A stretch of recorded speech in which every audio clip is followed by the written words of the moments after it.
ಇವತ್ತು ಪುತ್ತೂರಿನ ಬ್ರಹ್ಮರಥೋತ್ಸವ ಅಂತ ಹೇಳಿದರೆ ಅದು ಕೇವಲ ಈ ರಾಜ್ಯದಲ್ಲಿ ಮಾತ್ರ ಅಲ್ಲ, ಭಾರತ ಮತ್ತು ದೇಶ ವಿದೇಶಗಳಲ್ಲಿ ಪ್ರಸಿದ್ಧಿಯನ್ನು ಪಡೆದಿದೆ. ಪುತ್ತೂರು ಮಹಾಲಿಂಗೇಶ್ವರನ ಇತಿಹಾಸವನ್ನು ಗಮನಿಸಿದರೆ ಹಿಂದೆ ಕೆರೆಯ ಸಮೀಪದಲ್ಲಿ, ಪುತ್ತೂರಿನ ಕೆರೆಯ ಸಮೀಪದಲ್ಲಿ ಅನ್ನದಾನ ನಡೀತಾ ಇತ್ತು. ಆ ಅನ್ನದ ಅಗುಳುಗಳೇ ಮುತ್ತಾಗಿ ಪರಿವರ್ತನೆ ಆದ ಕಾರಣ ನಾವು ಇವತ್ತು ಕೂಡ ಅದು ಪುತ್ತೂರು ಎಂದರೆ ಅದು ಮುತ್ತೂರು ಎಂಬುದು ನಮ್ಮ ಸಂಕಲ್ಪ.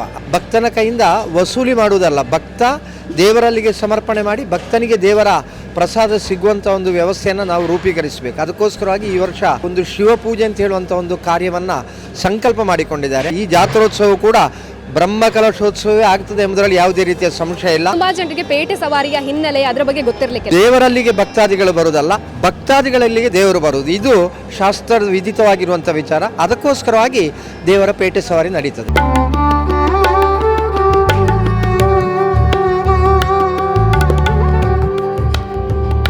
ಈ ಒಂದು ಸುಮಾರು 1.5 ಎಕರೆ ಜಾಗ ಕೂಡ ಏನು ಒತ್ತುವರಿಯಾಗಿತ್ತು, ಅದನ್ನು ಬಿಟ್ಟು ಬಿಡುವ ತೆರವುಗೊಳಿಸುವಂಥ ಕೆಲಸವನ್ನು ಮಾಡಿದ್ದೇವೆ. ಎಲ್ಲ ವ್ಯವಸ್ಥೆಗಳನ್ನು ಮಾಡಿದೆ. ನಿರಂತರ ಬೆಳಿಗ್ಗೆ ಉಪಹಾರ, ಮಧ್ಯಾಹ್ನ ಊಟ, ಸಾಯಂಕಾಲ ಉಪಹಾರ, ರಾತ್ರಿ ಊಟ ನಿರಂತರ ನಡೆಯುತ್ತದೆ.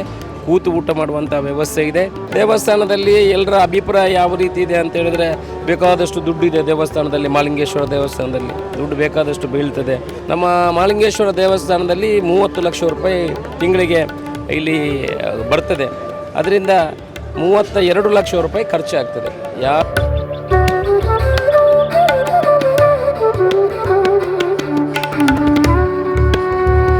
ನಾವು ಪಾರಂಪರಿಕ ಇಲ್ಲಿಯ ಚಾಕರಿಯವರ ದೇವಸ್ಥಾನಕ್ಕೆ ನಾಗೇಶ್ವರ ಅಂತ ಇಲ್ಲಿ ಅವರು ನಿತ್ಯ ಇಲ್ಲಿಯ ಸೇವೆ ಮಾಡುವಂಥವ್ರು. ಧ್ವಜಾರೋಹಣ ಆಗಬೇಕಾದ್ರೆ ಅದಕ್ಕೆ ಹಗ್ಗವನ್ನು ಹಾಕಬೇಕು ಕಡಿಮರಕ್ಕೆ. ನಂತರ ಅದಕ್ಕೆ ಒಂದು ನೊಗ ಅಂತ ಬರ್ತದೆ ಧ್ವಜಾರೋಹಣಕ್ಕೆ.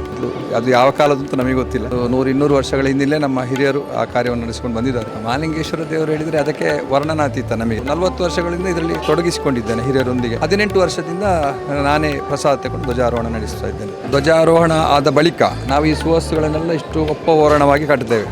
ಆ ಧ್ವಜ ಅವರೋಹಣ ಆಗುವಾಗ ವೀರವಾಂಗ್ಲಿಂದ ಬಂದ ನಂತರ ಅಲ್ಲಿ ನೋಡುವಾಗ ಅದು ಯಾವುದು ಕಾಣುವುದಿಲ್ಲ. ಆಗ ಜನರಿಗೆ ಒಂದು ಕುತೂಹಲ ಇರ್ತದೆ, ಯಾವ ಅದನ್ನು ತೆಗಿತಾರೆ ಅಂತ. ಅಂದರೆ ಇಲ್ಲಿಯ ಜಾತ್ರೆ ಹಾಗೆ ಪ್ರತಿ ನಮ್ಮ ಇಡೀ ದಕ್ಷಿಣ ಕನ್ನಡದಲ್ಲಿ ಎಲ್ಲಿಯೂ ಇಲ್ಲ.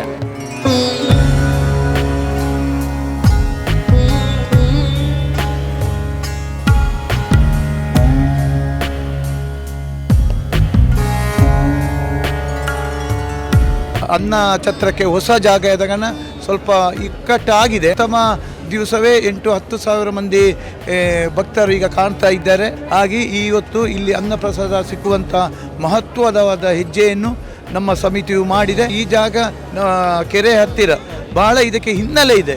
ನಮ್ಮ ಹಿರಿಯರ ಕಾಲದಿಂದಲೂ ಇದು ಬಹಳ ಮಹತ್ವವಾದ ಜಾಗ.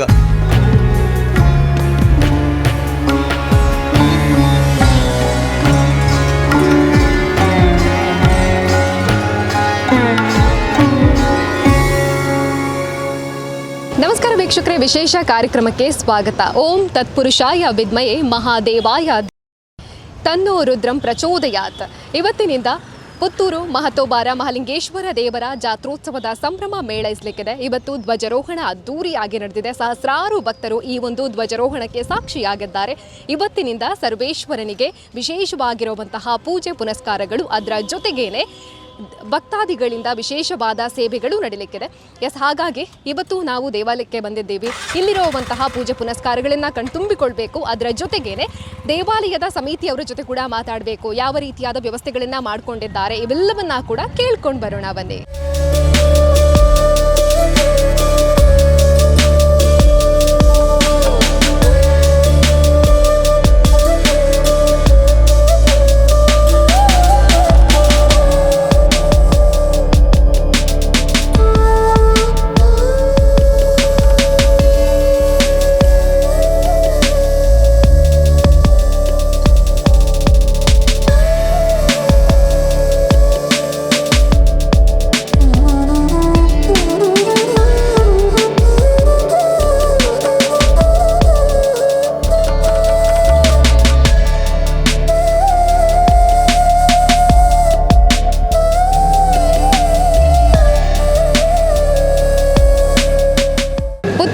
ಮಹತೋಬಾರ ಮಹಾಲಿಂಗೇಶ್ವರ ದೇವರ ಜಾತ್ರೋತ್ಸವದ ಸಂದರ್ಭದಲ್ಲಿ ಗರ್ಭಗುಡಿಯಲ್ಲಿ ನೆಲೆಯಾಗಿರುವಂಥ ಮಹಾಲಿಂಗೇಶ್ವರ ದೇವರಿಗೆ ಪ್ರತಿನಿತ್ಯ ಕೂಡ ವಿವಿಧ ಪೂಜೆ ಪುನಸ್ಕಾರಗಳು, ಧಾರ್ಮಿಕ ಕಾರ್ಯಗಳು ನಡೀತದೆ. ಎಲ್ಲದರ ಕೂಡ ಮುಂದಾಳತ್ವವನ್ನು ವಹಿಸಿರುವಂಥದ್ದು, ನೇತೃತ್ವವನ್ನು ವಹಿಸಿಕೊಂಡು ಎಲ್ಲವೂ ಕೂಡ ಅಚ್ಚುಕಟ್ಟಾಗಿ ಶ್ರೀದೇವರಿಗೆ ಪೂಜೆ ಪುನಸ್ಕಾರಗಳು ಸಮರ್ಪಣೆಯಾಗಬೇಕು ಅನ್ನುವಂಥದ್ದನ್ನು ಮಾಡ್ಕೊಂಡಿರುವಂಥದ್ದು. ಅದರ ಜೊತೆಗೇನೆ ಇವೆಲ್ಲದರ ಕೂಡ ಮುಂದಾಳತ್ವವನ್ನು ವಹಿಸಿಕೊಂಡಿರುವುದು ಅಂತ ಹೇಳಿದರೆ ಕುಂಟಾರು ಬ್ರಹ್ಮಶ್ರೀ ರವೀಶ ತಂತ್ರಿ ಅವರು ಸರ್ ಇದ್ದಾರೆ, ಮಾತಾಡಿಸ್ಬೇಕು. ನಮಸ್ತೆ ಸರ್. ನಮಸ್ತೆ. ಜಾತ್ರೋತ್ಸವದ ಸಂಭ್ರಮ ಪ್ರಥಮ ದಿನವೇ ಭಕ್ತಾದಿಗಳಂತೂ ಸಹಸ್ರ ಸಂಖ್ಯೆಯಲ್ಲಿ ಸೇರ್ತಾ ಇದ್ದಾರೆ ಸರ್. ಜಾತ್ರೋತ್ಸವದ ಬಗ್ಗೆ ಹೇಳೋದಾದ್ರೆ ಜಾತ್ರೋತ್ಸವ ಎಂಬುದು ಶಾಸ್ತ್ರದಲ್ಲಿ ಉಲ್ಲೇಖಿತವಾಗಿರುವಂಥ ದೇವರಿಗೆ ಸಂಬಂಧಪಟ್ಟಿರುವಂಥ ಅತ್ಯಂತ ಪ್ರಧಾನವಾಗಿರುವಂಥ ಧಾರ್ಮಿಕ ಅಂಗ. ಆಚಾರ್ಯ ತಪಸ್ಸ ಆಮ್ನಾಯ ಜಪ ನಿಯಮೇನ ಚ ಉತ್ಸವ ಅನ್ನದಾನೇನ ಕ್ಷೇತ್ರ ವೃದ್ಧಿಸ್ತು ಪಂಚದ ಅಂತ ನಮಗೆ ಆಗಮಶಾಸ್ತ್ರ ಬೋಧಿಸ್ತದೆ. ಆಗ ದೇವರ ಪ್ರತಿಷ್ಠಾಪನೆಯಾಗಿ ದೇವರಿಗೆ ಬ್ರಹ್ಮಕಲಶ ಆಗಿ ದೇವರಲ್ಲಿ ನಿತ್ಯ ಪೂಜೆ ಆಗುವಂಥ ಮಾತ್ರ ಸಾಲದು, ಅದರ ನಂತರ ವಾರ್ಷಿಕವಾಗಿ ಇಡೀ ಭಕ್ತಾದಿಗಳನ್ನು ಸೇರಿಸಿಕೊಂಡಿರುವಂಥ ಉತ್ಸವವೂ ಕೂಡ ನಡಿಬೇಕು. ಅದು ಧಾರ್ಮಿಕ ಪ್ರಾಧಾನ್ಯತೆ ಇರುವಂಥದ್ದು.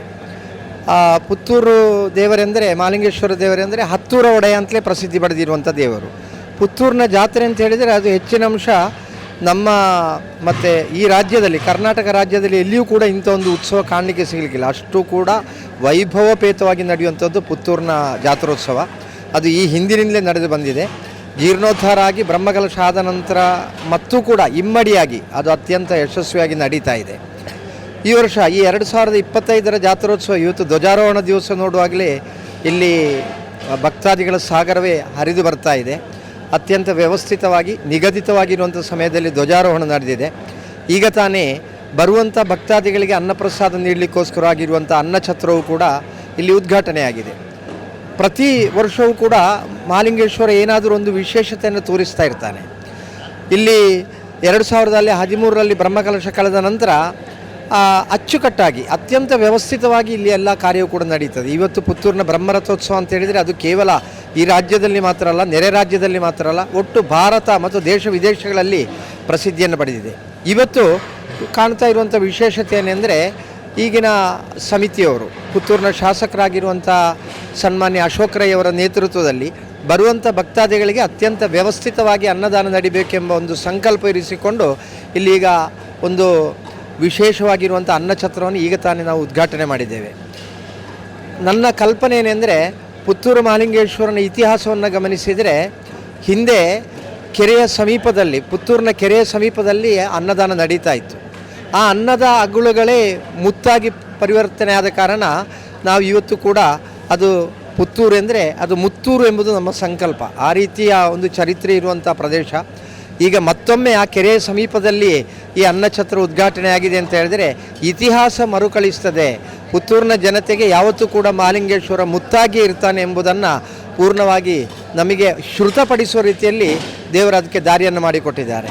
ಮತ್ತು ಸಮಿತಿಯವರು ಮತ್ತೊಂದು ವಿಶೇಷವಾಗಿರುವಂಥ ಕಾರ್ಯವನ್ನು ಕೂಡ ಸಂಯೋಜನೆ ಮಾಡಿದ್ದಾರೆ. ಒಂದು ಯಾವುದೆಂದರೆ ಪಾರಮಾರ್ಥಿಕವಾಗಿರುವಂಥ ಅನುಗ್ರಹ ಮತ್ತು ಆರ್ಥಿಕವಾಗಿಯೂ ಕೂಡ ಎಲ್ಲರೂ ಸಮರ್ಪಣೆ ಮಾಡಿದರೆ ಮಾತ್ರ ದೇವತಾ ಕಾರ್ಯ ನಡೀತದೆ ಅಷ್ಟೇ. ಹಾಗೆಂತೇಳಿ ಭಕ್ತನ ಕೈಯಿಂದ ವಸೂಲಿ ಮಾಡುವುದಲ್ಲ, ಭಕ್ತ ದೇವರಲ್ಲಿಗೆ ಸಮರ್ಪಣೆ ಮಾಡಿ ಭಕ್ತನಿಗೆ ದೇವರ ಪ್ರಸಾದ ಸಿಗುವಂಥ ಒಂದು ವ್ಯವಸ್ಥೆಯನ್ನು ನಾವು ರೂಪೀಕರಿಸಬೇಕು. ಅದಕ್ಕೋಸ್ಕರವಾಗಿ ಈ ವರ್ಷ ಸಮಿತಿಯವರು ವಿಶೇಷವಾಗಿ ಒಂದು ಶಿವಪೂಜೆ ಅಂತ ಹೇಳುವಂಥ ಒಂದು ಕಾರ್ಯವನ್ನು ಸಂಕಲ್ಪ ಮಾಡಿಕೊಂಡಿದ್ದಾರೆ.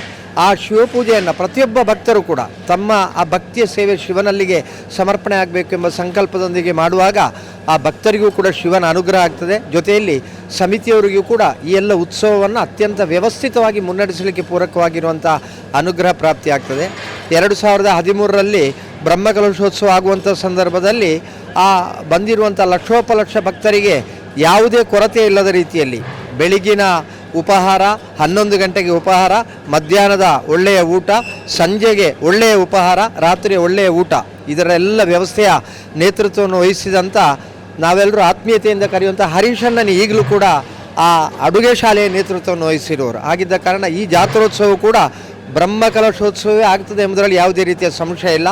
ಆ ರೀತಿ ಆಗಲಿ, ಬರುವಂಥ ಎಲ್ಲ ಭಕ್ತಾದಿಗಳಿಗೂ ಕೂಡ ದೇವರ ಅನುಗ್ರಹದ ಜೊತೆಯಲ್ಲಿ ಹೊಟ್ಟೆ ತುಂಬ ಆ ದೇವರ ಪ್ರಸಾದ ಸ್ವೀಕರಿಸಿ ತೃಪ್ತರಾಗಲಿಕ್ಕಿರುವಂಥ ಎಲ್ಲ ಅವಕಾಶವನ್ನು ಆ ಸ್ವಾಮಿ ಮಹಾಲಿಂಗೇಶ್ವರ ನಮ್ಮೆಲ್ಲರ ಪಾಲಿಗೆ ಅನುಗ್ರಹಿಸಲಿ. ಜೊತೆಯಲ್ಲಿ ಪ್ರತಿಯೊಬ್ಬ ಭಕ್ತರು ಕೂಡ ಆ ಶಿವಪೂಜೆ ಎಂಬ ಮಹಾಸೇವೆಯಲ್ಲಿ ತೊಡಗಿಸಿಕೊಳ್ಳಿಕ್ಕೆ ಬೇಕಾಗಿರುವಂಥ ಪ್ರೇರಣೆ ನೀಡಲಿ ಎಂಬುದು ನಮ್ಮ ಪ್ರಾರ್ಥನೆ.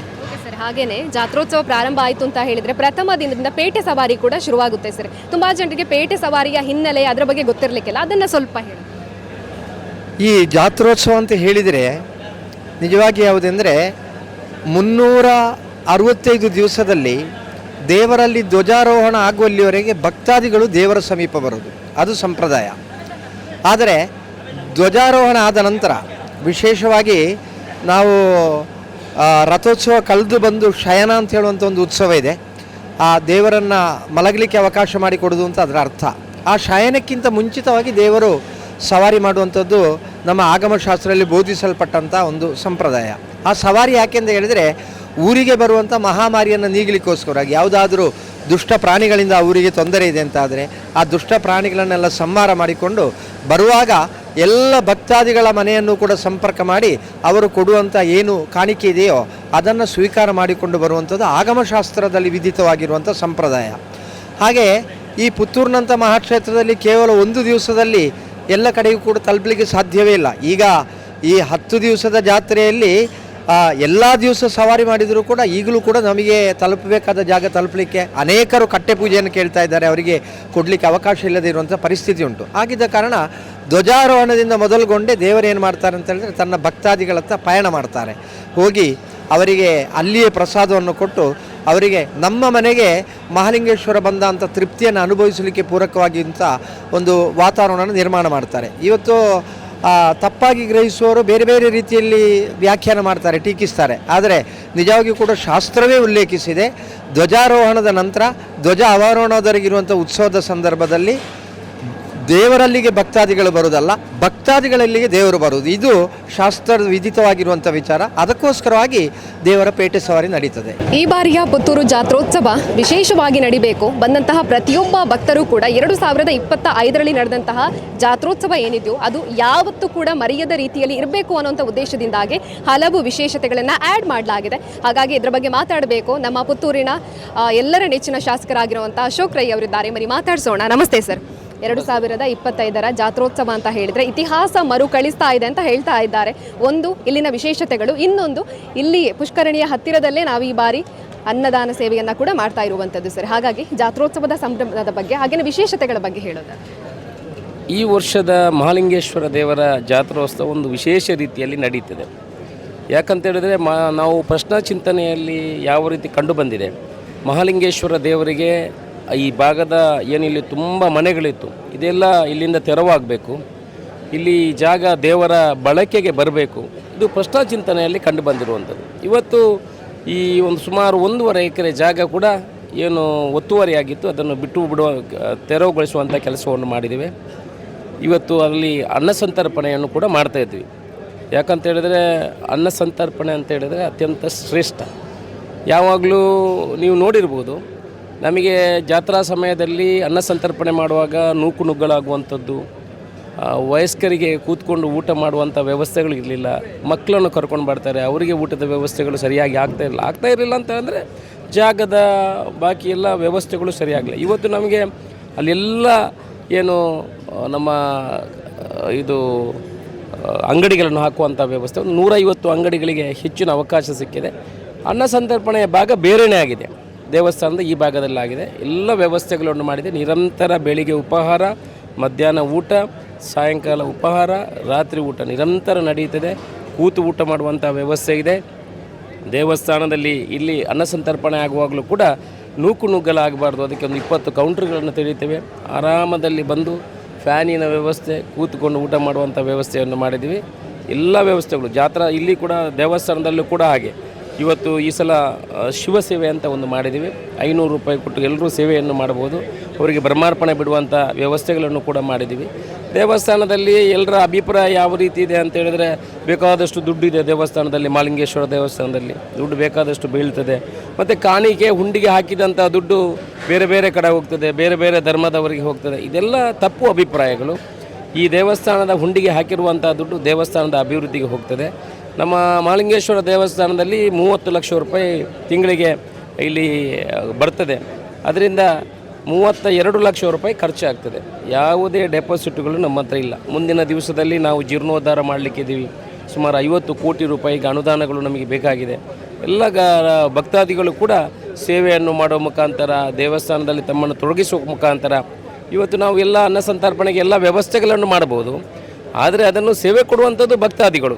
ಎಲ್ಲ ಭಕ್ತರಿಗೆ ನಗುಮುಖದಲ್ಲಿ ಊಟ ಹಾಕುವಂಥದ್ದು, ಯಾವುದೇ ಏರಿದ ಧ್ವನಿಯಲ್ಲಿ ಮಾತಾಡದೇ ಇರುವಂಥದ್ದು, ಮಕ್ಕಳನ್ನೆಲ್ಲ ಕರ್ಕೊಂಡು ಬರ್ತಾರೆ. ಬಡವರು, ಗೊತ್ತಿಲ್ಲದವರು ಒಂದೊಂದು ಚಿಕ್ಕ ಚಿಕ್ಕ ತಪ್ಪುಗಳನ್ನು ಮಾಡ್ತಾರೆ. ಆಗ ನಾವು ಅವರನ್ನು ನೋಡಿಕೊಂಡು ಅವರಿಗೆ ವ್ಯವಸ್ಥಿತ ರೀತಿಯಲ್ಲಿ ದೇವರ ದರ್ಶನ ಮಾಡಿಸುವಂಥದ್ದು, ಅನ್ನ ಸಂತರ್ಪಣೆ ಮಾಡಿ ಸಂತೋಷಪಡಿಸಿ ಕಳಿಸ್ಕೊಡುವಂಥ ಕೆಲಸ ಈ ಸಲ ನಮ್ಮ ಎಲ್ಲ ಕಾರ್ಯಕರ್ತರು ಮಾಡ್ತಾರೆ. ಒಳ್ಳೆಯ ರೀತಿಯ ಎಲ್ಲ ವ್ಯವಸ್ಥೆಗಳನ್ನು ಮಾಡಿ. ಪುತ್ತೂರು ಮಹತೋಬಾರ ಮಹಾಲಿಂಗೇಶ್ವರ ದೇವಾಲಯದ ಧ್ವಜಾರೋಹಣ ಇವತ್ತು ನೆರವೇರಿದೆ. ಸಹಸ್ರಾರು ಭಕ್ತರು ಇದರಲ್ಲಿ ಭಾಗಿಯಾಗಿದ್ರು. ಹಾಗಾಗಿ ಇವೆಲ್ಲದರ ಕೂಡ ಒಂದು ನೇತೃತ್ವವನ್ನು ವಹಿಸಿಕೊಂಡಿರುವಂಥದ್ದು ಅಂತ ಹೇಳಿದರೆ ಪುತ್ತೂರು ಮಹಾಲಿಂಗೇಶ್ವರ ದೇವಾಲಯದ ಪಾರಂಪರಿಕ ಚಾಕರಿಯವರಾಗಿರುವಂಥ PG ಜಗನ್ನಿವಾಸ ರಾವುತ್ ಸರ್ ಅವರ ಬಗ್ಗೆ ಮಾತಾಡಬೇಕು. ಇಲ್ಲಿ ಇವತ್ತು ನಡೆದಂತಹ ಧ್ವಜಾರೋಹಣ ಕಾರ್ಯಕ್ರಮ ಅದು ತುಂಬ ಜನರಿಗೆ ವಿಶೇಷವಾಗಿರುತ್ತೆ. ಬಟ್ ಅದರ ವಿಚಾರಗಳು ಏನು ಅನ್ನೋದು ಗೊತ್ತಿರೋದಿಲ್ಲ. ಹಾಗಾಗಿ ಇವತ್ತಿನ ಕಾರ್ಯಕ್ರಮದಲ್ಲಿ ನಾವು ಕೇಳಬೇಕು. ನಮಸ್ತೆ ಸರ್. ಧ್ವಜಾರೋಹಣ ನೆರವೇರಿದೆ, ಭಕ್ತರೆಲ್ಲರೂ ಕೂಡ ತುಂಬಾ ಸಂಭ್ರಮದಲ್ಲಿದ್ದಾರೆ ಸರ್. ಇದರ ಒಂದು ವಿಚಾರದ ಬಗ್ಗೆ ಹೇಳಿ. ಇತಿಹಾಸ ಪ್ರಸಿದ್ಧ ಮಹತೋಬಾರ ಮಹಾಲಿಂಗೇಶ್ವರ ದೇವಸ್ಥಾನ ಇಲ್ಲಿ ವಾರ್ಷಿಕ ಜಾತ್ರೆಗೆ ಧ್ವಜಾರೋಹಣ ಆಗ್ತದೆ. ಮೀನ ಮಾಸದ 18ರಂದು ಗೊನೆ ಕಡಿಯುವ ಮುಹೂರ್ತ ಆಗಿ ಮೀನ ಮಾಸದ 27ರಂದು ಧ್ವಜಾರೋಹಣ ಆಗೋದು. ಅದು ಇಲ್ಲಿಯ ಕ್ಷೇತ್ರ ತಂತ್ರಿಗಳಾದ ರವೀಶ್ ತಂತ್ರಿಗಳ ನೇತೃತ್ವದಲ್ಲಿ ಧ್ವಜಾರೋಹಣ ಆಗ್ತದೆ. ಹಾಗೆ ನಾವು ಪಾರಂಪರಿಕ ಇಲ್ಲಿಯ ಚಾಕರಿಯವರ ದೇವಸ್ಥಾನಕ್ಕೆ ನಾಗೇಶ್ವರ ಅಂತ ಇಲ್ಲಿ ಅವರು ನಿತ್ಯ ಇಲ್ಲಿಯ ಸೇವೆ ಮಾಡುವಂಥವ್ರು. ಹಾಗೆ ಅದಕ್ಕೆ ಮೊದಲಾಗಿ ನಾವು ಧ್ವಜಾರೋಹಣ ಆಗಬೇಕಾದ್ರೆ ಅದಕ್ಕೆ ಹಗ್ಗವನ್ನು ಹಾಕಬೇಕು ಪಡಿಮರಕ್ಕೆ. ಮೊದಲೇನೆಂದರೆ ಅದೇ ದಿವಸ ಬೆಳಿಗ್ಗೆ ಅದಕ್ಕೆ ಹಗ್ಗ ಹಾಕುವಂಥ ಕಾರ್ಯಕ್ರಮ ಇತ್ತು. ಈಗ ಅದಕ್ಕೆ ಮೊದಲೇ ನಾವು ಅದಕ್ಕೆ ಹಗ್ಗ ವಯರನ್ನು ಹಾಕಿಟ್ಟುಕೊಂಡು ಆಮೇಲೆ ಹಗ್ಗ ಹಾಕಿ ಆನಂತರ ಅದಕ್ಕೆ ಒಂದು ನೊಗ ಅಂತ ಬರ್ತದೆ ಧ್ವಜಾರೋಹಣಕ್ಕೆ, ಒಂದು ಮರದ ನೊಗ. ಅದು ಮೊದಲು ಅದು ಯಾವ ಕಾಲದಂತೂ ನಮಗೆ ಗೊತ್ತಿಲ್ಲ. ಒಂದು 100-200 ವರ್ಷಗಳ ಹಿಂದಿಲ್ಲೇ ನಮ್ಮ ಹಿರಿಯರು ಆ ಕಾರ್ಯವನ್ನು ನಡೆಸಿಕೊಂಡು ಬಂದಿದ್ದಾರೆ. ಹಾಗೆ ಆ ನೊಗದ ಪೂರ್ವ ಭಾಗಕ್ಕೆ ಗರುಡನನ್ನು ಕಟ್ಟುವಂಥದ್ದು, ಪಶ್ಚಿಮ ಭಾಗಕ್ಕೆ ಗಂಟೆಯನ್ನು ಕಟ್ಟುವಂಥದ್ದು, ಮತ್ತು ಅದಕ್ಕೆ ಬಟ್ಟೆ ಇತ್ಯಾದಿಗಳನ್ನು ಕಟ್ಟಿ ಆನಂತರ ಒಂದು ಇಲ್ಲಿಯ ಪಾರಂಪರಿಕ ದೇವಸ್ಥಾನದಲ್ಲಿ ಕಟ್ಟುವಂಥ ಮಾಲೆಯನ್ನು ಹಾಕಿ ಆನಂತರ ಧ್ವಜಾರೋಹಣ ಮಾಡೋದು. ಅದಕ್ಕೆ ಆರಂಭದಲ್ಲಿ ತಂತ್ರಿಗಳು ಇಲ್ಲಿ ಅದಕ್ಕೆ ಪುಣ್ಯಾಹ ಕಲಶವನ್ನೆಲ್ಲ ಮಾಡಿಕೊಂಡು ನಂತರ ಅದಕ್ಕೆ ದೇವರು ಹೊರುವವರು ಯಾರು ಬ್ರಹ್ಮವಾಕರು ಇರ್ತಾರೆ ಅವರ ಕೈಯಿಂದ ಒಂದು ಅಪ್ಪಣೆ, ಒಂದು ಪ್ರಸಾದ ಸ್ವೀಕರಿಸುವ ಪದ್ಧತಿ ಇದೆ. ಮೊದಲಾಗಿ ಅವರ ಹತ್ರ ಯಾರು ಧ್ವಜಾರೋಹಣ ಮಾಡ್ತಾರೆ ಅವರು ಹೋಗಿ ಆ ದೇವರ ಹೊರುವವರ ಹತ್ರ ಆ ಪ್ರಸಾದವನ್ನು ಸ್ವೀಕರಿಸಿ ಆನಂತರ ತಂತ್ರಿಗಳ ಹತ್ರ ಅಪ್ಪಣೆ ಪಡೆದು ಆಡಳಿತದವರು, ಹಾಗೆ ಬೆಳ್ಳಿಪಾಡಿ ಮನೆತನದವರು, ಹಾಗೆ ಬಲ್ನಾಡಿನವರು ಮತ್ತು ಕಾರ್ಯನಿರ್ವಹಣಾಧಿಕಾರಿ, ಹಾಗೆ ಊರ ಪ್ರಮುಖರ ಹತ್ರ ಅದರ ನಿವೇದನೆ ಮಾಡಿಕೊಂಡು ನಂತರ ಧ್ವಜಾರೋಹಣ ಕಾರ್ಯ ಮಾಡುವಂಥದ್ದು. ಹಾಗೆ ಅದನ್ನು ಧ್ವಜ ಏರಿಸಿದ ನಂತರ ಧ್ವಜವನ್ನು ಅದರ ಹಗ್ಗವನ್ನು ಕಟ್ಟಿದ ಬಳಿಕ ಅದು ಇದೇ ರೀತಿ ಅಂತೇಳಿ ಮೊದಲಿನ ಶಾಸ್ತ್ರ ಪ್ರಕಾರ ಇದೆ, ಅದೇ ರೀತಿ ಕಟ್ಟಿ ಆನಂತರ ಅದಕ್ಕೆ ಅಶ್ವತ್ಥ, ಮಾವಿನ ಎಲೆ, ಹಲಸಿನ ಎಲೆ ಇದನ್ನು ಕಟ್ಟುವಂಥದ್ದು. ಆನಂತರ ಬಾಳೆಗಿಡವನ್ನು 3 ಮುಖವಾಗಿ ಗೊನೆ ಬರುವಂಥ ರೀತಿಯಲ್ಲಿ ಬಾಳೆಗಿಡ, ಕಬ್ಬು ಇತ್ಯಾದಿಗಳನ್ನು ಕಟ್ಟೋದು. ಆನಂತರ ಎಲ್ಲ ಈ ಭಕ್ತಾದಿಗಳು ತಂದುಕೊಟ್ಟಂಥ ಆಲಫಲಗಳು, ಸುವಸ್ತುಗಳು, ಅಡಿಕೆ ಇರ್ಬೋದು, ಸಿಯಾಳ, ಹಾಗೆ ಹಲಸಿನಕಾಯಿ, ಮಾವಿನಕಾಯಿ, ಇದು ಚೀನಿಕಾಯಿ ಇರ್ಬೋದು, ನಂತರ ಸೌತೆ, ಗೇರು ಹಣ್ಣು ಇಂಥದ್ದೆಲ್ಲ ಹಿಂಗಾರ ತಂದುಕೊಡ್ತಾರೆ. ಅದನ್ನೆಲ್ಲ ಬಳಿಕ ನಾವು ವರ್ಣವಾಗಿ ಕಟ್ತೇವೆ. ಮೊದಲಾಗಿ ಅದಕ್ಕೆ ಶಾಸ್ತ್ರ ರೀತಿಯಲ್ಲಿ ಒಂದು ಸಾಂಕೇತಿಕವಾಗಿ ಕಟ್ಟಿ ನಂತರ ಪುನಃ ದೇವರು ಹೊರವರಲ್ಲಿ ಹೋಗಿ ಪ್ರಸಾದ ಸ್ವೀಕರಿಸುವಂಥದ್ದು, ಅನುಗ್ರಹ ಪ್ರಸಾದವನ್ನು ಕೊಡ್ತಾರೆ. ಅದನ್ನು ತಗೊಂಡು ತಂತ್ರಿಗಳಲ್ಲಿ ಧ್ವಜಾರೋಹಣ ನಡೆಸಿದೆ ಎಂಬ ಬಗ್ಗೆ ನಿವೇದನೆ ಮಾಡುವಂಥದ್ದು. ಆನಂತರ ಅದಕ್ಕೆ ಇಲ್ಲಿನ ಮುಖ್ಯ ಅರ್ಚಕರು ಒಂದು ದರ್ಬೆ ಕೂರ್ಚೆಯನ್ನು ಹಗ್ಗಕ್ಕೆ ಕಟ್ಟುವಂಥ ಪದ್ಧತಿ ಇದೆ. ಅದನ್ನು ಕಟ್ಟಿದ ಬಳಿಕ ದೇವರು ಒಳಗಾಗ್ತಾರೆ. ಆನಂತರ ಉಳಿದ ಅದಕ್ಕೆ ಕಟ್ಟುವಂಥ ಮೊದಲು ಕೊಡಿಮರದ ಮೇಲೆ ನಾವು ಅದನ್ನು ಅಡಿಕೆ ಇತ್ಯಾದಿಯನ್ನು ಕಟ್ಟುತ್ತಾ ಇದ್ದೆವು. ಈಗ ಅದಕ್ಕೆ ಕಬ್ಬಿಣದ ಕ್ಲ್ಯಾಂಪಿನ ವ್ಯವಸ್ಥೆ ಮಾಡಿದ ಕಾರಣ ಸ್ವಲ್ಪ ಸುಲಭ ರೀತಿಯಲ್ಲಿ ಅದನ್ನು ತಾಂತ್ರಿಕತೆಯಲ್ಲಿ ಕಟ್ತಾ ಇದ್ದೇವೆ. ಬಹುಶಃ ಎಲ್ಲಿಯೂ ಕೂಡ ಇಷ್ಟು ಸುವಸ್ತುಗಳು, ಯಾಲ ಫಲಗಳು ಬರೋದು ನಾವು ಕಾಣೋದಿಲ್ಲ. ಪುತ್ತೂರಿನ ಮತ್ತು ಈ ಧ್ವಜಾರೋಹಣದ ಹೊತ್ತು ಭಕ್ತಾದಿಗಳು ಬರೋದು, ಬಾಕಿ ಕಡೆಯಲ್ಲೆಲ್ಲ ಧ್ವಜಾರೋಹಣ ಹೊತ್ತು ಸ್ವಲ್ಪ ಪ್ರಮಾಣದಲ್ಲಿ ಇರ್ತಾರೆ. ಇಲ್ಲಿ ಇಡೀ ಊರೇ ಧ್ವಜಾರೋಹಣ ಆಗುವಾಗ ಇರ್ತಾರೆ. ಆನಂತರ ಇದರ ಬಳಿಕ ಈ ಬ್ರಹ್ಮರಥ ಹಾಗೂ ಹೂತೇರಿಗೆ ಕಲಶ ಇಡುವಂಥ ಸಂಪ್ರದಾಯ ಇದೆ, ಇದೇ ದಿವಸ ಆಗುವಂಥದ್ದು. ಹಾಗೆ ಇಲ್ಲಿ ಒಂದು ಕಟ್ಟುಪಾಡು ಇರ್ತದೆ ಅಂತೇಳಿದರೆ ಧ್ವಜಾರೋಹಣ ಕೊಡಿಯೇರಿದ ನಂತರ ಈ ಊರಿನವರು ಬೇರೆ ಕಡೆಯಲ್ಲಿ ಹೋಗಿ ನಿಲ್ಲಬಾರ್ದು, ಏನಿದ್ರು ಬೆಳಗಿಂದ ಸಂಜೆ ಒಳಗೆ ಹೋಗಿ ಇಲ್ಲಿರಬೇಕು ಅಂತೇಳೋ ರೀತಿಯಲ್ಲಿ, ಅಥವಾ ಧ್ವಜಾರೋಹಣ ನೋಡಿದವರು ಧ್ವಜಾರೋಹಣವನ್ನು ಸಹ ನೋಡಬೇಕು ಅಂತೇಳಿ ಒಂದು ಪದ್ಧತಿ, ಒಂದು ಕಟ್ಟುಪಾಡು. ಅದರ ಉದ್ದೇಶ ಅಂದರೆ ನಮ್ಮ ಊರಿನ ಜಾತ್ರೆ, ನಾವೇ ಇಲ್ಲಿರದಿದ್ದರೆ ಮತ್ತೆ ಯಾರಿಗೆ, ಆ ರೀತಿಯಾಗಿ ಅಷ್ಟು ಅದನ್ನು ಎಲ್ಲ ಕಡೆ ಎಲ್ಲಿ ಮಿಲಿಟರಿಯಲ್ಲಿರಲಿ ಅಥವಾ ವಿದೇಶದಲ್ಲಿರಲಿ ಆ ಮನೆಯವರು ಇಲ್ಲಿ ಬಂದೇ ಬರ್ತಾರೆ. ಮತ್ತು ಇಲ್ಲಿ ನಾನು ಒಂದು ವಿಷಯ ಹೇಳಲೇಬೇಕು, ಈ ಪಾರಂಪರಿಕ ಚಾಕರಿ ಸೇವಾಕರ್ತರು, ನೀವು ಕೊಡೆ ಹಿಡಿಯುವುದರಿಂದ ಬಾವುಟ ಹಿಡಿಯುವಲ್ಲಿವರೆಗೆ ಅನೇಕ ಮನೆತನಗಳಿದೆ. ಅವರವರ ಹಿರಿಯರು ಇಲ್ಲಿ ಸೇವೆ ಮಾಡಿದಂಥವರು. ಆ ಮನೆಯ ಸೇವಕರು ಅದನ್ನು ಗ್ಯಾಸ್ ಲೈಟ್ ಹಿಡಿಯೋರು ಆಗಿರ್ಬೋದು, ಬಸವನ ಹಿಡಿಯೋರು ಇರ್ಬೋದು, ದಂಡುಶಿಲಾಲ್ ಇರ್ಬೋದು, ಪ್ರತಿಯೊಬ್ಬರು ಕೂಡ ಆಯಾ ಮನೆತನದಿಂದ ಅದು ನನ್ನ ಕರ್ತವ್ಯ ಅಂತ ದೇವರ ಸೇವೆ ಅದಂದರೆ ಏನು ಯಾವುದೇ ಸಂಭಾವನೆ ಪಡ್ಕೊಳ್ಳೋರು ಇದ್ದಾರೆ. ನಾವು ಸೇವಾ ರೂಪದಲ್ಲಿ ಮಾಡ್ತಾ ಇದ್ದೇವೆ. ಹಾಗೆ ಅದು ನಮಗೊಂದು ಬದ್ಧತೆ, ಯಾಕಂದರೆ ದೇವರ ಸೇವೆ ನಾವು ಮಾಡತಕ್ಕದ್ದು ಅಂತ ಹೇಳೋ ರೀತಿಯಲ್ಲಿ ಆ ಒಂದು 10 ದಿನಗಳ ಕಾಲ ಇಲ್ಲೇ ಇದ್ದು ಎಲ್ಲ ಸೇವೆಯನ್ನು ನೆರವೇರಿಸುವಂಥದ್ದು. ಹಾಗೆ ಆ ಪುತ್ತೂರಿನ ಧ್ವಜ ಅವರೋಹಣ ಆಗುವಂಥದ್ದು ವೀರಮಂಗಲದಿಂದ ದೇವರು ಪುನಃ ಇಲ್ಲಿಯ ದೇವಾಲಯ ಪ್ರವೇಶಿಸಿದ ಬಳಿಕ ಧ್ವಜ ಆವರಣ ಆಗ್ತದೆ. ಇದೇ ರೀತಿಯ ಪದ್ಧತಿ ಇರ್ತದೆ. ಪುನಃ ಪ್ರಸಾದ, ಅನುಗ್ರಹ ಪ್ರಸಾದ, ಆಜ್ಞಾ ಪ್ರಸಾದವನ್ನು ಕೊಟ್ಟು ಧ್ವಜಾವರಣ ಮಾಡಿ ಮತ್ತೆ ಜಾತ್ರೆ ಅಲ್ಲಿಗೆ ಮುಗೀತು ಅಂತ. 9 ದಿವಸಗಳ ಜಾತ್ರೆ ಅಂತ ಲೆಕ್ಕ. ಈಗ 14-15 ಕಿಲೋಮೀಟರ್ ದೂರ ಇರುವ ಕಾರಣ ಪುನಃ ದೇವರು ಬರುವಾಗ 10 ದಿವಸ ಆಗ್ತದೆ. ಆನಂತರ ಅಲ್ಲಿಗೆ ಧ್ವಜಾರೋಹಣದಿಂದ ಧ್ವಜಾವರಣದವರೆಗೆ 10 ದಿನ ಕಾಲ ಜಾತ್ರೆ ನಡೀತದೆ. ಹಾಗೆ ಇಲ್ಲಿ ವಿಶೇಷವಾಗಿರೋದು ಹಾಗೆ ಅಂದರೆ ತುಂಬ ಜನರ ಒಂದು ಇನ್ವಾಲ್ವ್ಮೆಂಟ್. ಪ್ರತಿ ಮನೆಯ ದೇವರು, ಅವರ ಆರಾಧ್ಯ ದೇವರು ಯಾವುದೇ ಇದ್ದರೂ ಕೂಡ ಎಲ್ಲರ ಮನೆಯಲ್ಲಿ ಮಹಾಲಿಂಗೇಶ್ವರ ಪ್ರಥಮ ಮಹಾಲಿಂಗೇಶ್ವರನ ನೋಡಿರ್ಬೋದು. ಬ್ಲ್ಯಾಕ್ ಆ್ಯಂಡ್ ವೈಟ್ ಫೋಟೋ ಇಲ್ಲದ ಯಾವುದೇ ಮನೆ, ಯಾವುದೇ ಕಚೇರಿ, ಯಾವುದೇ ರಿಕ್ಷಾ ಆಗಿರಲಿ ಯಾವುದೇ ಇರುವುದಿಲ್ಲ. ಹಾಗೆ ಈ ಒಂದು ಸೇವೆ ಮಾಡುವ ಯೋಗ ನಮ್ಮ ಹಿರಿಯರಿಂದ ನಮಗೆ ಬಂದಿದೆ. ಹಾಗೆ ನಾಗೇಶ್ವರರಾವ್ ಮತ್ತು ನನ್ನ ಅಣ್ಣ ಪಿ ಚಂದ್ರಶೇಖರ್ ರಾವ್ ಎಲ್ಲರೂ ಅದಕ್ಕೆ, ಮತ್ತು ಇಲ್ಲಿಯ ನಿತ್ಯಕರ ಸೇವಕರು ಇರ್ಬೋದು, ನಮ್ಮ ನಿತ್ಯ ಇಲ್ಲಿಯ ಕೆಲಸದವರೆಲ್ಲರೂ ಸಾರ್ವಜನಿಕರು ಸಹಕಾರ ನೀಡ್ತಾರೆ.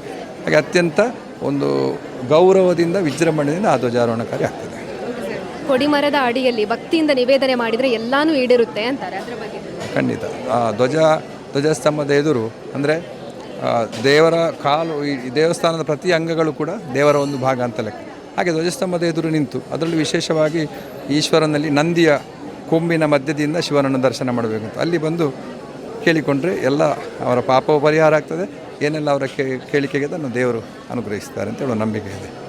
ಇಷ್ಟು ವರ್ಷದಿಂದ ಚಾಕರಿ ಮಾಡ್ಕೊಂಡು ಬಂದಿದ್ದೀರಾ ಸರ್, ನಿಮಗೆ ಮಹಾಲಿಂಗೇಶ್ವರ ದೇವರು ಅಂತ ಹೇಳಿದರೆ ಎಷ್ಟು ಸ್ಪೆಷಲ್ ಅಂತ ಈ ಒಂದು ಜಾತ್ರೋತ್ಸವದ ಸಂದರ್ಭದಲ್ಲಿ ಅದನ್ನು ಕೂಡ ನಮ್ಮಲ್ಲಿ ಹೇಳಿಬಿಡಿ. ಮಹಾಲಿಂಗೇಶ್ವರ ದೇವರು ಹೇಳಿದರೆ ಅದಕ್ಕೆ ವರ್ಣನಾತೀತ ನಮಗೆ. ಯಾಕಂದರೆ ನಾವು ಎಲ್ಲಿಗೆ ಹೋಗಲಿ, ಕಾಶಿಗೆ ಹೋಗಲಿ, ತಿರುಪತಿಗೆ ಹೋಗಲಿ, ನಾನು ಕೈ ಮುಗಿದು ಮಹಾಲಿಂಗೇಶ್ವರ ಅಂತಲೇ. ಯಾವ ದೇವರೇ ಇರಲಿ, ವಿಷ್ಣು ಇರಲಿ, ಶಿವ ಇರಲಿ, ದುರ್ಗೆ ಇರಲಿ, ನಮಗೆ ಮೊದಲ ನಮ್ಮ ಮನಗಳಲ್ಲಿ ಇರೋದು ಮಹಾಲಿಂಗೇಶ್ವರ ಅಂತೇಳಿ. ಹಾಗೆ ಎಲ್ಲಿ ಹೋದರೂ ನಾವು ಶುರು ಹೆಸರು ಮಹಾಲಿಂಗೇಶ್ವರ ಅಂತೇಳಿ. ಅದು ಕಷ್ಟ ಬರಲಿ, ಸುಖ ಇರಲಿ, ಏನಿದು ಮಹಾಲಿಂಗೇಶ್ವರ. ಹಾಗೆ ನಾನು ನನ್ನ ಹಿರಿಯರು ಮಾಡಿಕೊಂಡು ಬಂದಿದ್ದೆ ಎಷ್ಟು ವರ್ಷಗಳ ಕಾಲ. ಆನಂತರ ನಾನು ಒಂದು 40 ವರ್ಷಗಳಿಂದ ಇದರಲ್ಲಿ ತೊಡಗಿಸಿಕೊಂಡಿದ್ದೇನೆ ಹಿರಿಯರೊಂದಿಗೆ. 18 ವರ್ಷದಿಂದ ನಾನೇ ಪ್ರಸಾದ ತಗೊಂಡು ಧ್ವಜಾರೋಹಣ ನಡೆಸ್ತಾ ಇದ್ದೇನೆ. ಹಾಗೆ ಇದೊಂದು ನಮ್ಮ ಪೂರ್ವಜನ್ಮದ ಪುಣ್ಯ ಅಂತ ತಿಳ್ಕೊಂಡಿದ್ದೇನೆ. ಯಾಕಂದರೆ ಏನು ಮಾಡಿದರೂ ಇಂಥ ಒಂದು ಭಾಗ್ಯ ಸಿಕ್ಕಲಿಕ್ಕಿಲ್ಲ. ಹಾಗಾಗಿ ಅದಕ್ಕೆ ನಾವು ಚಿರಋಣಿಯಾಗಿದ್ದೇವೆ ದೇವರಿಗೆ. ಹಾಗೆ ಈಗ ಧ್ವಜಾರೋಹಣ ಆದ ಬಳಿಕ ನಾವು ಈ ಸುವಸ್ತುಗಳನ್ನೆಲ್ಲ ಇಷ್ಟು ಒಪ್ಪವರಣವಾಗಿ ಕಟ್ತೇವೆ. ಧ್ವಜ ಆವರೋಹಣ ಆಗುವಾಗ ವೀರಮಂಗಲದಿಂದ ಬಂದ ನಂತರ ಅಲ್ಲಿ ನೋಡುವಾಗ ಅದು ಯಾವುದು ಕಾಣುವುದಿಲ್ಲ. ಹಾಗೆ ಜನರಿಗೊಂದು ಕುತೂಹಲ ಇರ್ತದೆ, ಯಾವಾಗ ಅದನ್ನು ತೆಗಿತಾರೆ ಅಂತ. 18ನೇ ತಾರೀಕಿನಂದು ಅವಭೃತ ಸವಾರಿಗೆ ದೇವರು ಇಲ್ಲಿಂದ ಹೊರಟ ನಂತರ ಸಾಧಾರಣ ದೇವರೊಂದು ದರ್ಬೆ ಅಷ್ಟು ಅಂದರೆ ನಮ್ಮ ಪಟ್ಟಣದ ಗಡಿ ದಾಟುವ ಹೊತ್ತಿಗೆ ಇದನ್ನು ಈ ಸುವಸ್ತುಗಳನ್ನು ತೆಗೆಯುವ ಕೆಲಸ, ತೆರವುಗೊಳಿಸುವ ಕೆಲಸ ಆಗ್ತದೆ ರಾತ್ರಿ. ಅದು ನಾಗೇಶ್ವರರಾವ್ ಮತ್ತು ಬಾಲಕೃಷ್ಣ ಅವರ ನೇತೃತ್ವದಲ್ಲಿ ಅದನ್ನೆಲ್ಲ ತೆಗೆದು ನಂತರ ಅಲ್ಲಿ ಯಾವುದು ಇರಬೇಕು ಮರುದಿವಸ ನಮ್ಮ ಮೇಲ್ಶಾಂತಿ ಅರ್ಚಕರು ಕಟ್ಟಿದ ಒಂದು ದರ್ಬೆ ಪೂರ್ತಿ ಇರ್ತದೆ, ಅದನ್ನು ಮರುದಿವಸ ತೆಗೆಯುವಂಥದ್ದು. ಹಾಗೆ ಸುವಸ್ತುಗಳನ್ನೆಲ್ಲ ತೆರವುಗೊಳಿಸಿ, ಯಾಕಂದರೆ ಮತ್ತೆ ದೇವರನ್ನು ಬಂದು ನಾವು ಕಾಯಿಸ್ಲಿಕ್ಕೆ ಆಗೋದಿಲ್ಲ. ಅಲ್ಲಿ ತುಂಬ ಬಿಸಿಲಿನಿಂದ 14 ಕಿಲೋಮೀಟರ್ ದೂರದಿಂದ ದೇವರು ಬರಬೇಕು. ಹಾಗೆ ದೇವರು ಬಂದ ನಂತರ ಮತ್ತೆ ತಂತ್ರಿಗಳು ಅಲ್ಲಿ ಪೂಜಾ ವಿಧಾನಗಳನ್ನು ನೆರವೇರಿಸಿದ ನಂತರ ಮೇಲ್ಶಾಂತಿ ಅರ್ಚಕರು ಬಂದು ಆ ದರ್ಬೆ ಅವರು ಕಟ್ಟಿದ್ದನ್ನು ಬಿಡಿಸ್ತಾರೆ.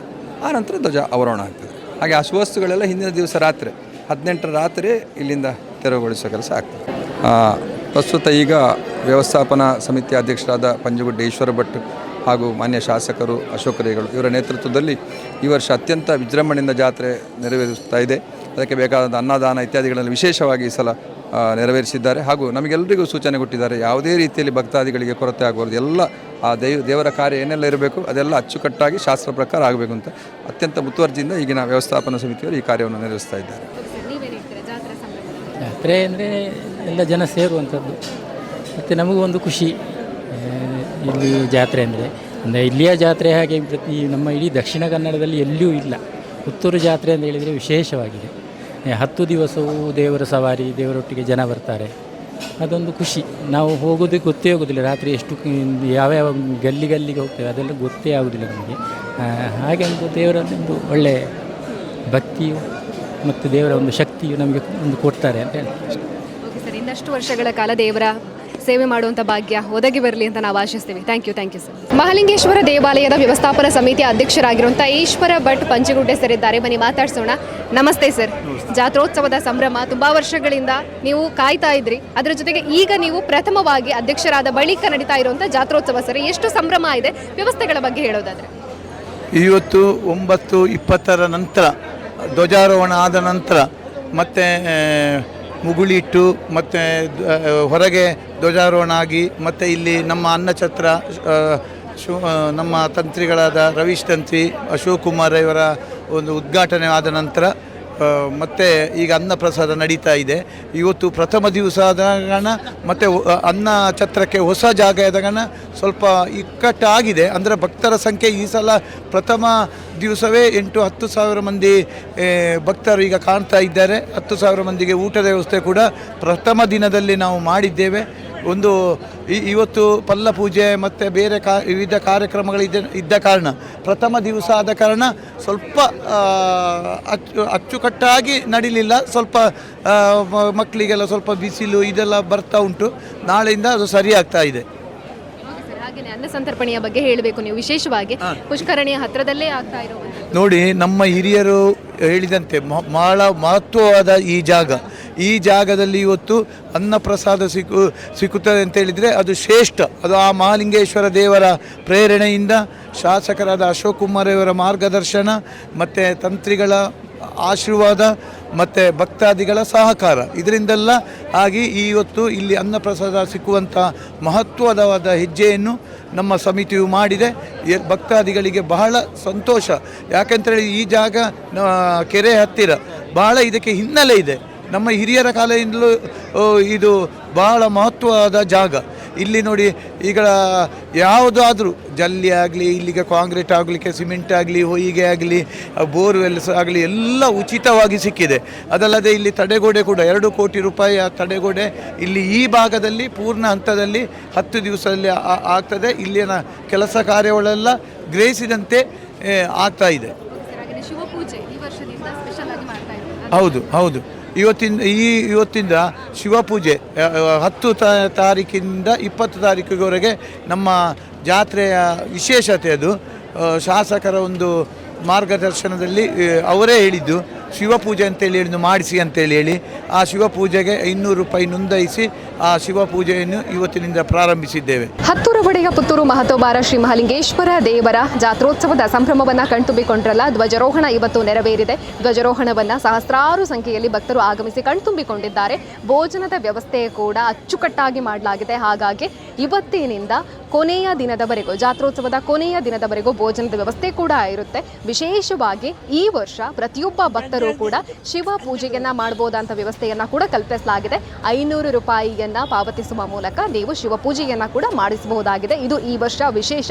ಭಕ್ತರು ಶಿವನಿಗೆ ವಿಶೇಷವಾಗಿರುವಂತಹ ಪೂಜೆಗಳನ್ನ ಸಲ್ಲಿಸ್ತಾರೆ. ಅದರ ಜೊತೆಗೆ ಶಿವ ಪೂಜೆಯನ್ನ ಮಾಡುವಂತಹ ವಿಶೇಷ ಕೂಡ ನಿಮಗೆ ಈ ಬಾರಿ ಇರುವಂತದ್ದು. ಇದನ್ನ ಕೂಡ ಪ್ರತಿಯೊಬ್ಬರು ಕೂಡ ಮಾಡಿಸಿ ಅಂತ ಹೇಳ್ತಾ ಇವತ್ತಿನ ಕಾರ್ಯಕ್ರಮವನ್ನು ಮುಗಿಸ್ತಾ ಇದ್ವಿ. ಕ್ಯಾಮರಾ ಪರ್ಸನ್ ಕವಿರಾಜ್ ಜೊತೆ ಸುಮಿತ್ರಾ ಬಿ, ಸುದ್ದಿ ನ್ಯೂಸ್, ಪುತ್ತೂರು.